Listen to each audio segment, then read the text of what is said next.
Hey, everybody, welcome back to Success Secrets Revealed. This is Ronald Couming, and I brought this show together because of our other show, my other show, Internet Marketing and Business Solutions with Ronald Couming. We have 1.7 million reach, but because of COVID, the station is closed down. They're not manning it, so they're just doing reruns. So instead of allowing no fresh information getting out to the clients, because we're running reruns for the last 3.5 years of the show, I decided to do this show, bring on subject matter experts from around the globe who have been there and done that and can teach us, you, myself, and others, how to avoid some of the common pitfalls. So that's how we started this show. And today we have with us a superstar, Seiler Tucker, and she's going to talk to us about several different things. First, I want to introduce our sponsor, then I'm going to read her bio, and then we're going to get right into this show, okay? So the sponsor is RCS Online Solutions, where we help business owners and entrepreneurs much like you attract, convert, and retain your ideal customers and clients to achieve even greater success. Basically, you can have the best products, the best service, the best website, the best solutions. If people can't find you when they're looking for what they need online, you have a lot less of what you might otherwise have in terms of being able to serve customers and clients. So with all that said, I'm going to read part of Michelle's bio now.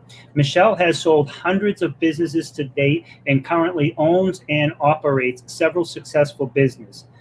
Michelle Seiler Tucker holds the following professional designations and certifications: the Merger and Acquisition Master Intermediary, that's M&AMI, Certified Senior Business Analyst, Certified Business Broker, Best-Selling Author, and Panelist for M&A Sources.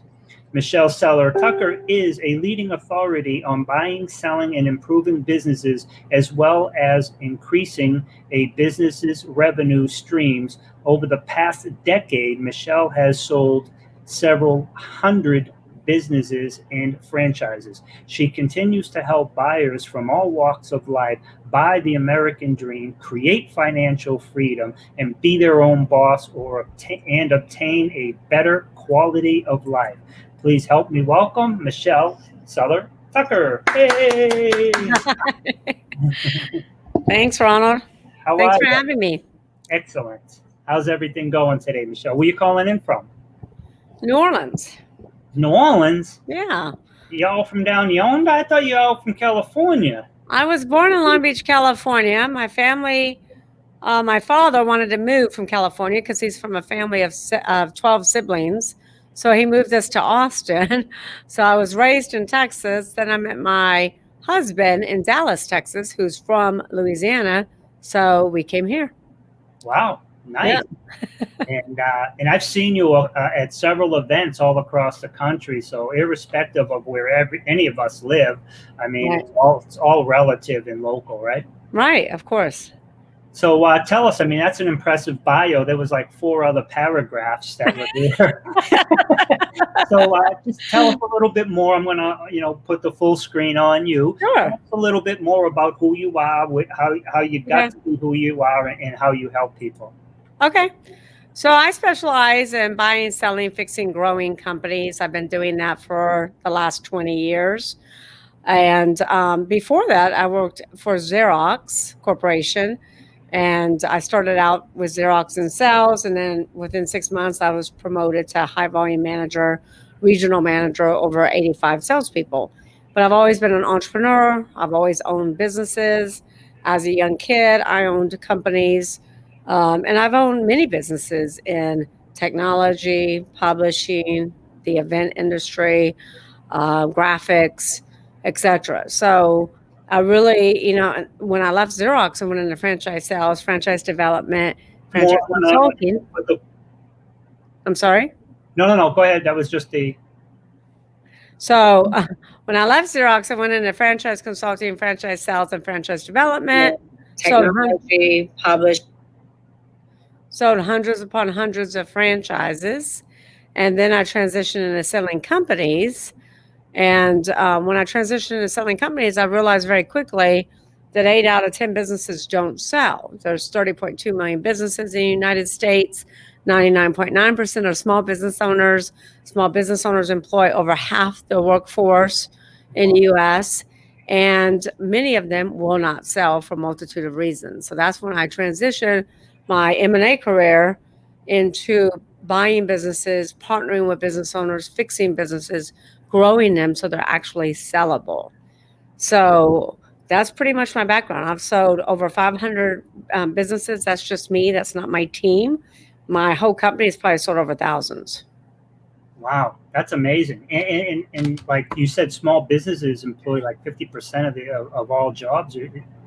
Right. And then I've also written a few books on the subject. I wrote Sell Your Business for More Than It's Worth in 2013.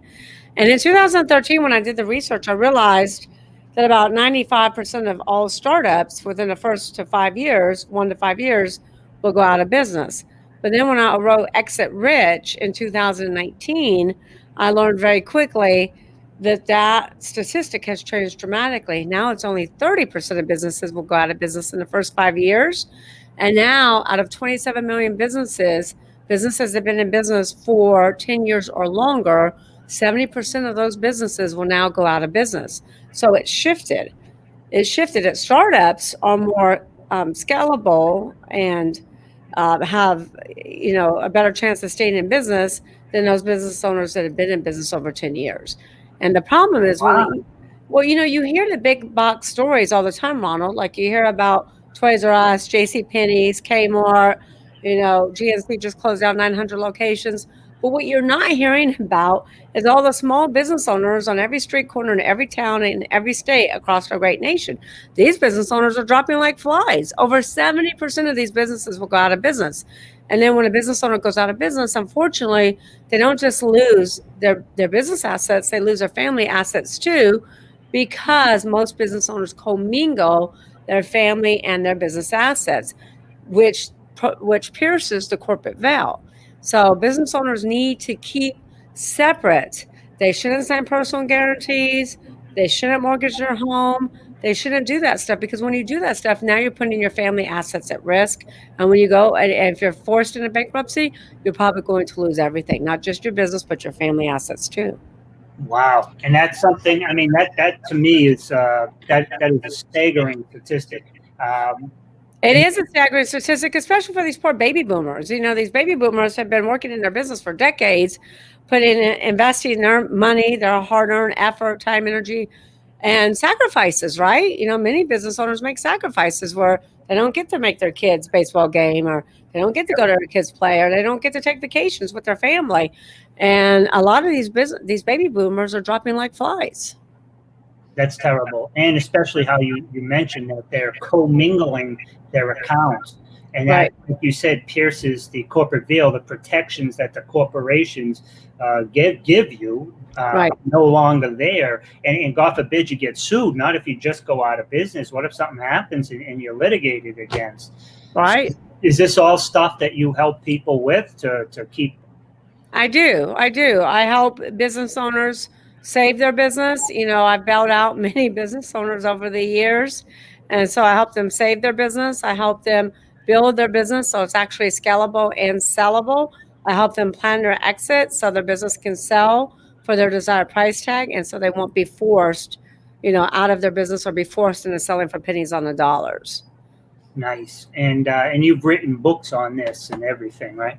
I have. I just wrote Exit Rich, which is supposed to come out in July, but because of COVID, we're pushing it back to January. However, listeners can take advantage of getting Exit Rich now. And if they buy Exit Rich now, they'll get the digital download.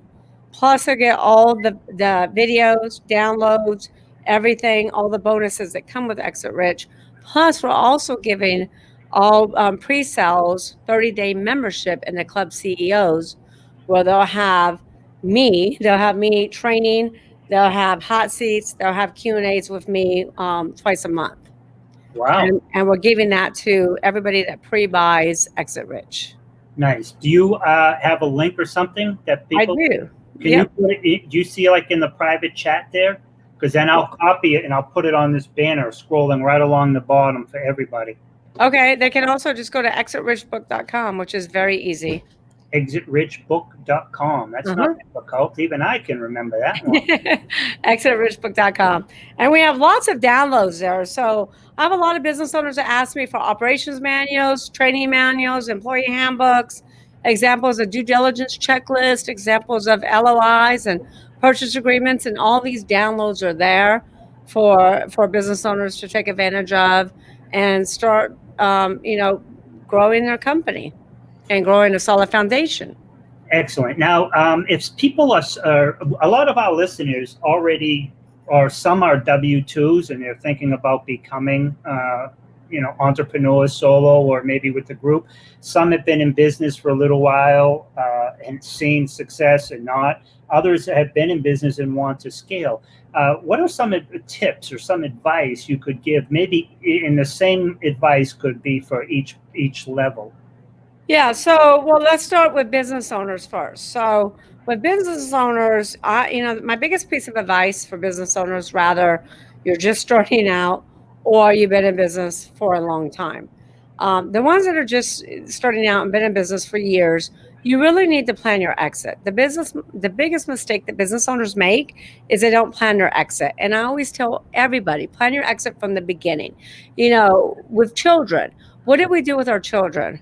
We plan their entire future.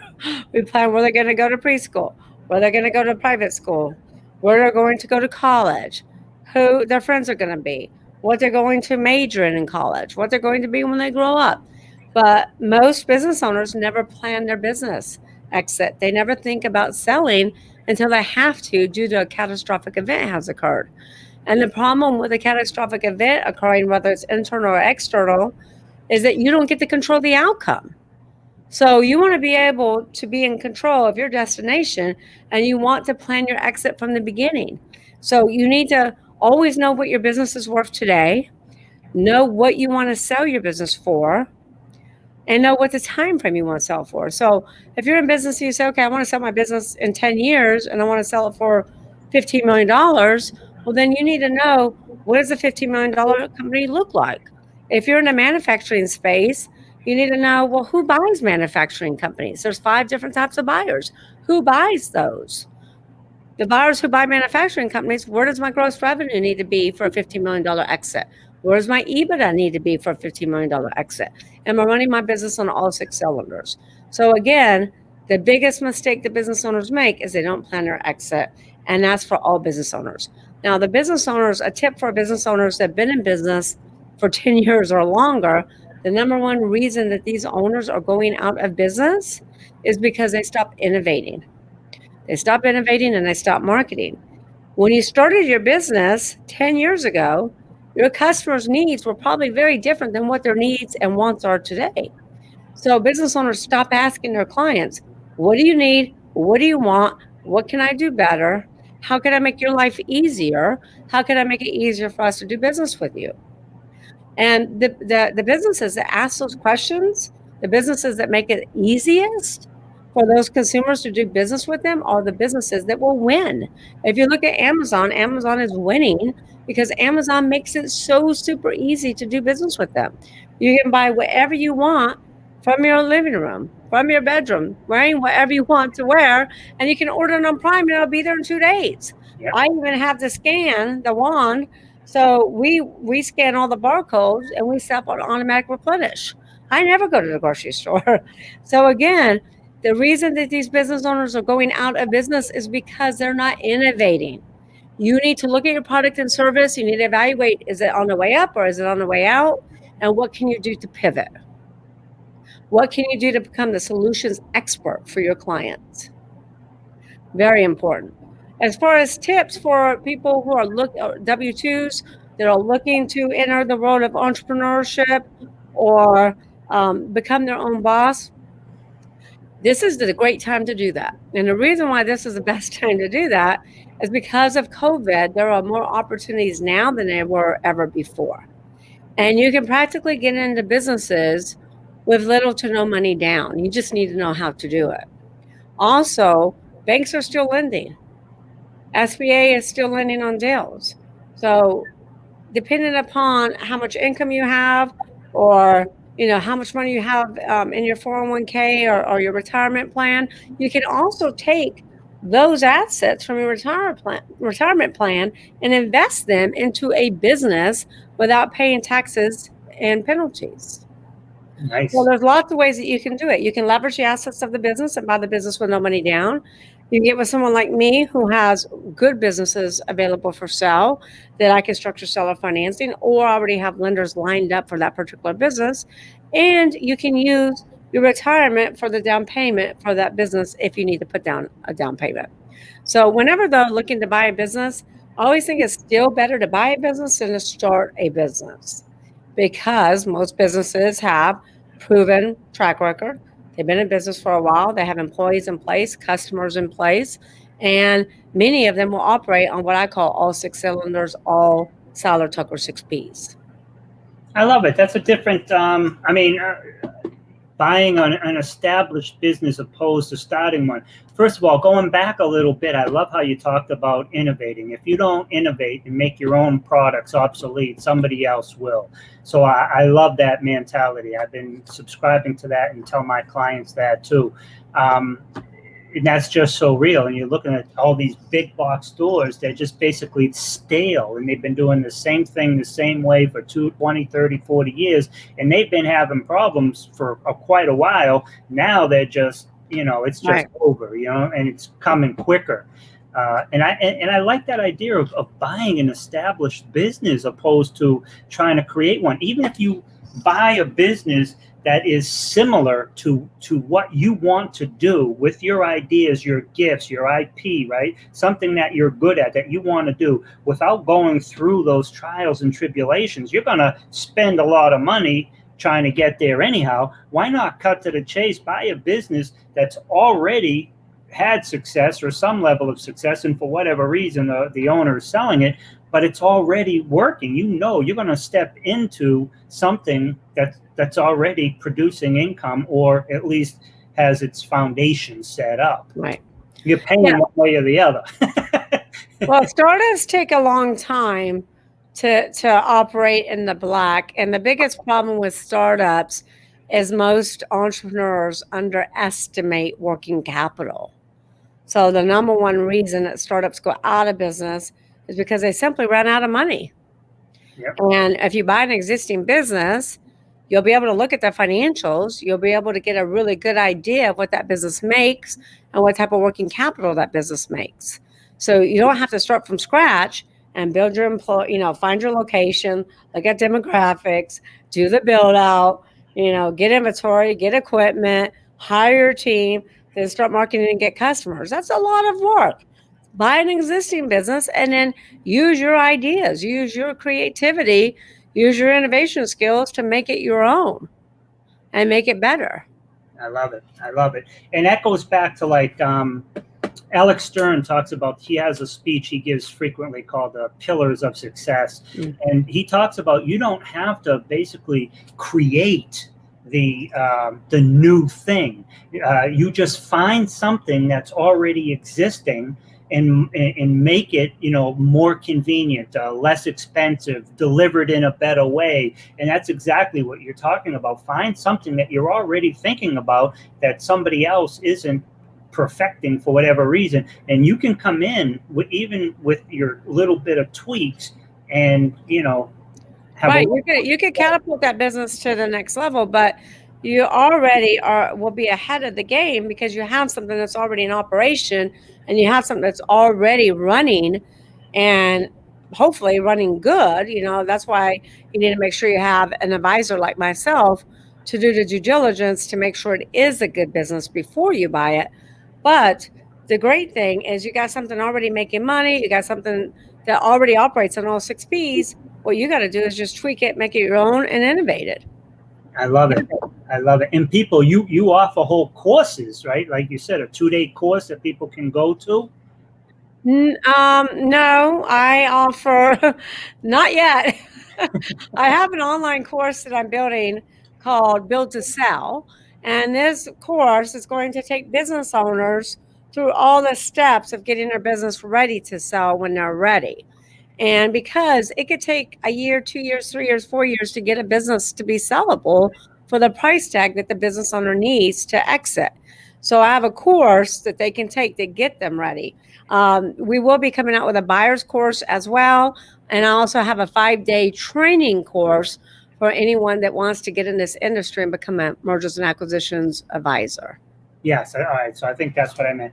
But yeah, that's excellent. Now, is there anything specific that we haven't covered before I start asking different questions? I think the big thing to cover real quick is the life cycle of a business. So if you look at the human cycle, we're born, right?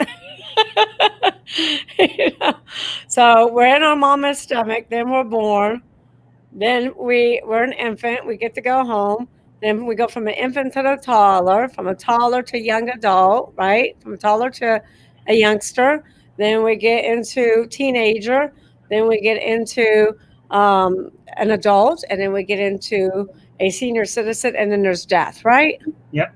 Same thing for a business. So if you look at any business, let's say take Toys R Us for an example.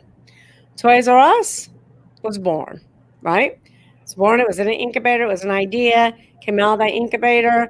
It was an infant, basically. It needed a lot of nurturing, needed a lot of funding, needed a lot of resources, needed a lot of support. So then it went from a young adult, then it went from a teenager. Well, problems with teenagers are they're pretty reckless and they need a lot of supervision and they need a lot of guidance. Then Toys R Us went from the teenager to the young adult, then from the young adult to an adult. And a young adult and adult, that's your prime. Then Toys R Us went to senior citizen, where they followed chapter 11, I believe it was, and they had to close down like hundreds and hundreds of stores, and they died. And then you have rebirth. So now Toys R Us, because you just said the comment earlier, you said a lot of these big box stores have been in business for years and years and years, decades and decades, and have never innovated. Toys R Us has been in business since 1950, and they never innovated. Wow. And then they rebirth. So Toys R Us now is rebirthing, and they're starting with a much smaller concept to get personal attention. So I just wanted to tell you about the life cycle of a business and a human, because it's the same. Nice. It's so important. It's so important, by the way. And I hope people go back and listen to this 2 or 3 times so they can really get the nuances of these things. And in today's like COVID society, as things are changing and people now have worked at home, some have, and business owners, people who are paying crazy money for real estate in Boston, and then people are getting stuck in traffic an hour each way. I mean, what do you see will be different coming out of this in terms of like our people are, I think a lot of business, not all businesses, will go back to the brick and mortar, drive into the metropolis, sit in your car, waste hours, go up 19 floors and sit in another box and stare at another box. But I think a lot of people are seeing that things can be done a little more efficiently. Do you agree with that? I do agree. And I'm just laughing at your analogy because I get in my car, I drive to my box, I get in my other box, I go to the 14th floor to my other box, look at the box. I have a corner office, so I have windows overlooking the entire city of New Orleans. So my box is pretty pretty. But, I do think that people are business owners, entrepreneurs, employees are going to start really innovating how they do business, tweaking their processes, becoming more efficient. Maybe not going in every day. Some might stay home for good, some might not. You really have to weigh the pros and cons of that. But I see more and more business owners and employees working less in the office, more at home, and dividing their time equally. I don't think you're going to have entrepreneurs work out of their office all the time anymore like you used to. Yes, I agree totally. Yeah. And I think that's going to change things. That's going to shift some industries that were once thriving, like parking lots. Yep. Gas, cars, etc. There's all kinds of industries that will shift and go downward because of that. And then you have other industries that are going to rise because of that. Exactly. Yeah. Any ideas with that mindset of industries that you've mentioned a couple, but others that people might want to consider staying away from, and some that people might want to consider either getting into or buying an established one. Yep. So some of the industries I would probably stay away from as far as buying. I think restaurants are going to have a tough time right now. Restaurants are going to have a tough time coming back. The ones that are smart, who are pivoting and getting really creative, will be okay. But I think the restaurant industry as a whole is going to suffer. So that's an industry I'll probably stay away from. Anything travel related right now, I would probably stay away from. The industries that I would look at entering is anything software related, technology related. Like Zoom. Zoom went up to billions. That company is worth billions now because of COVID, because everybody's jumping on Zoom. I've been using Zoom for years, but a lot of people didn't know what it was. So their stock has went up dramatically. So anything software driven, anything fitness related at home specifically. I think the gyms are going to be suffering because there's so many gyms anyway. I think a lot of them are going to end up closing down. And then I think games, anything that you can do at home, entertainment wise, internet games, anything related to online entertainment, I think will also thrive. Does that make sense? Yep. And the education too, by the way, education. People are wanting to educate themselves, to have more time at home, to get online, to read books, to take different courses. I think education is going to skyrocket as well. Yep, and that's I love it too, and especially now because a lot of the school systems have been shut down, and they've been doing like my girlfriend's a teacher, and they've been doing some type of classes and giving students, but that pales compared to what would happen if they were actually in class. So I think when this starts to open, any type of tutoring that people do, online tutoring, teachers that have online tutoring, I think they're going to get an uptick, especially if the kids are around 16, 17 and trying to get ready for SATs and stuff, because they missed a whole lot. I just looked at Zoom right now, and they're at like $252 today, their stock price. And in January, they were at $63. Yeah, so there you go. It's gone up 400%. Yeah. And so that would have been a good one to jump into. And it still might be, you know what I mean, going forward. But it's up over $6 today. But excellent. Now, what is a question that someone should ask you that I haven't asked you yet? If you were someone who was out there who was thinking about buying a business or starting a business, what is the question? What should they know that they don't even know they need to ask? The number one question they should ask is, what advisor should I work with? What advisor should I work with? And if it's not me, then pick a good one. But and this industry is like every other industry. You're going to have good advisors and bad advisors. But the number one question is, what advisor should you work with? Because the good businesses that you would want to buy are going to be listed with advisors, with brokers. They're not going to sell by owner, because the number one concern for all business owners is confidentiality. They don't want their employees to know they're for sale. They don't want their customers. They don't want to lose customers or lose employees. They certainly don't want their competitors to know, and they don't want their vendors to know. So most good businesses are going to be listed with advisors. So that's the number one question, is what advisor should I work with? And not only because good businesses are listed with advisors, but also to give them the information they need, to also interview them, quiz them, because what you think you want to go into business might not be the best business for you. I had a lady who was in banking for decades. She was, I think, 3 years away from retiring, and she contacted my firm about buying one of the restaurants we have for sale. And so I picked up the phone, called her. I said, why do you want to buy a restaurant? Have you ever been in the restaurant industry? She said, no, I've been in banking for decades. I'm 3 years away from retiring. I said, why restaurants? She goes, well, restaurants are easy. I go, restaurants are not easy. Nowhere close to easy, lady.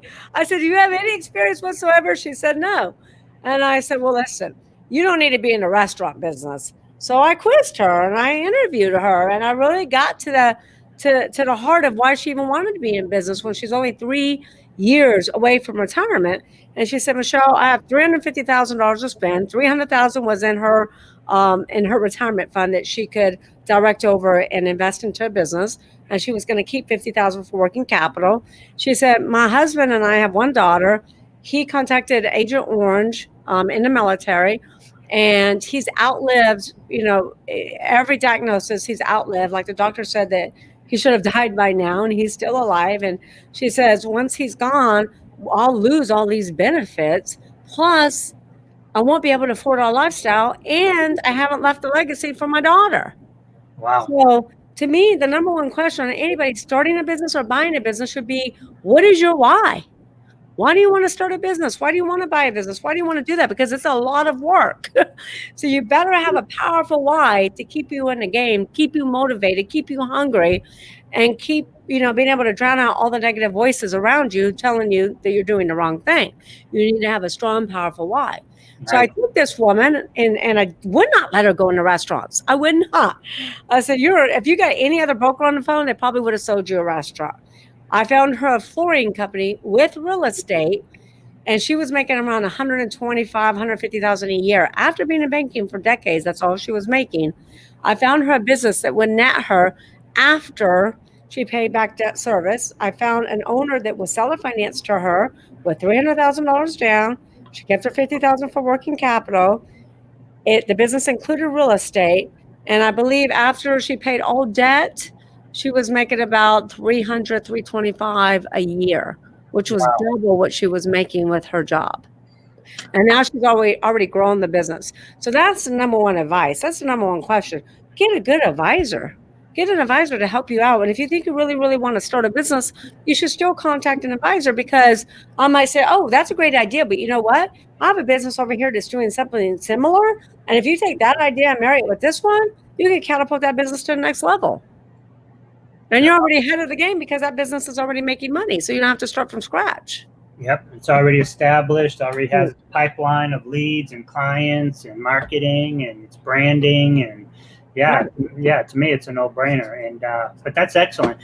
Michelle, you've been a wonderful guest. And it Thank you. Yeah, but there's so much knowledge. People, you got to go back and you got to listen to this a couple of times. And you got to reach out and get this book here. I spaced it out, but you would go to exitrichbook.com, right? exitrichbook.com, and for $24.79, they get the digital download right then and there. Plus, they get all the bonuses, which is video training and downloads from me.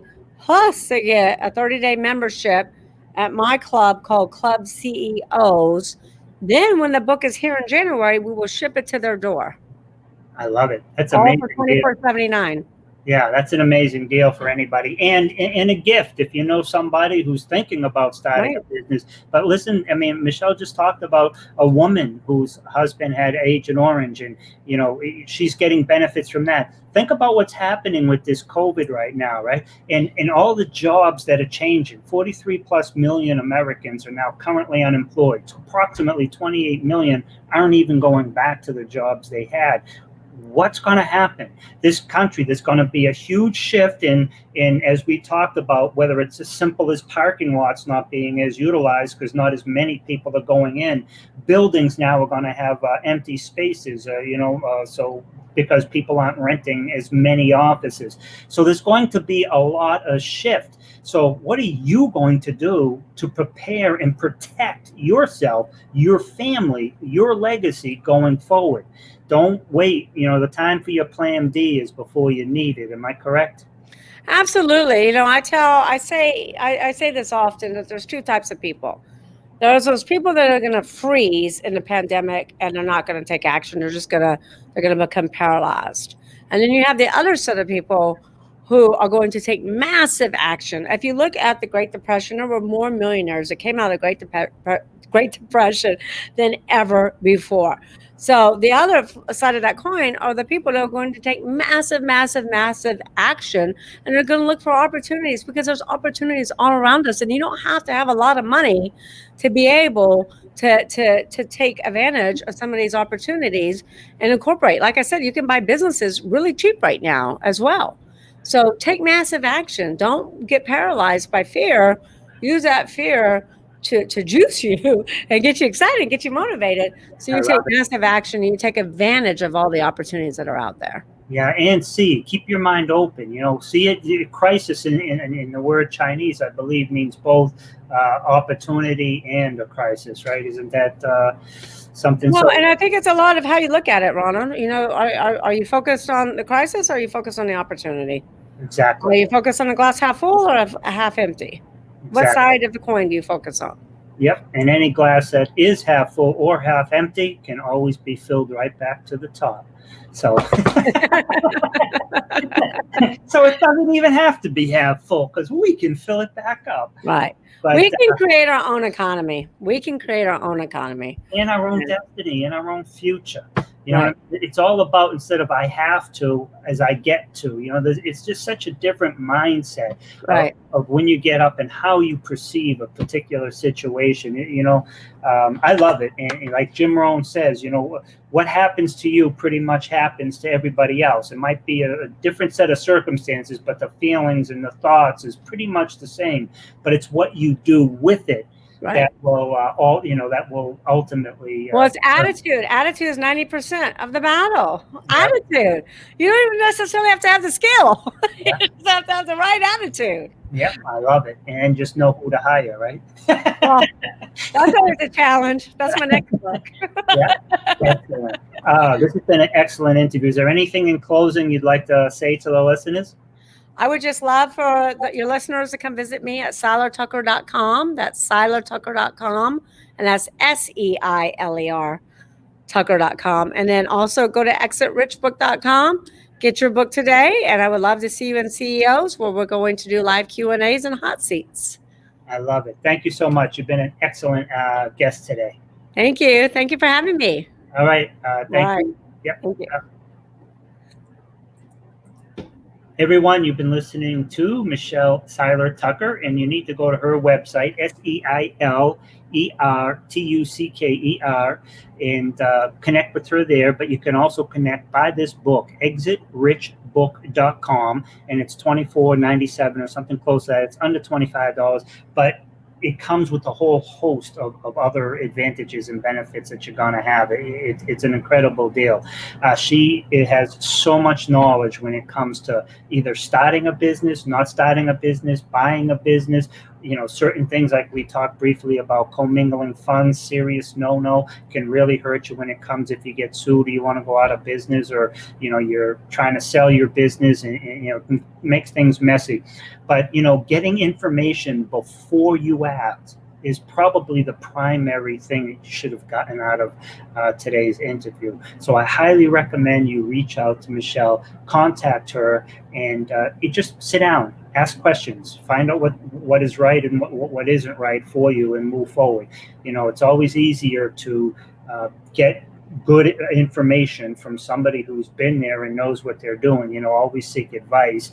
Seek counsel, not advice. You're not going to ask your broke brother-in-law for financial advice, right? So reach out to her. This is Success Secrets Revealed. Ronald Couming. Our sponsor is RCS Online Solutions. And no matter what business you get, whether you create it or you buy it from her, or you want to exit it and you want to increase the value of your business, you need, more customers, more clients, more revenue, more income. There's a difference between revenue and income, right?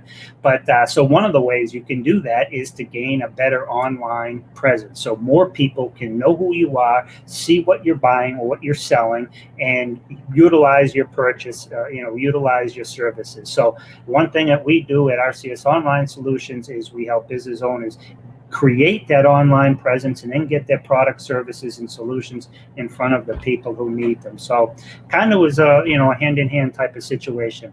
Everybody, my name is Ron Couming. You can contact me at Ron at RCS Online Solutions, and my phone number is 978-606-5432. I hope you all have a great day. Bye for now.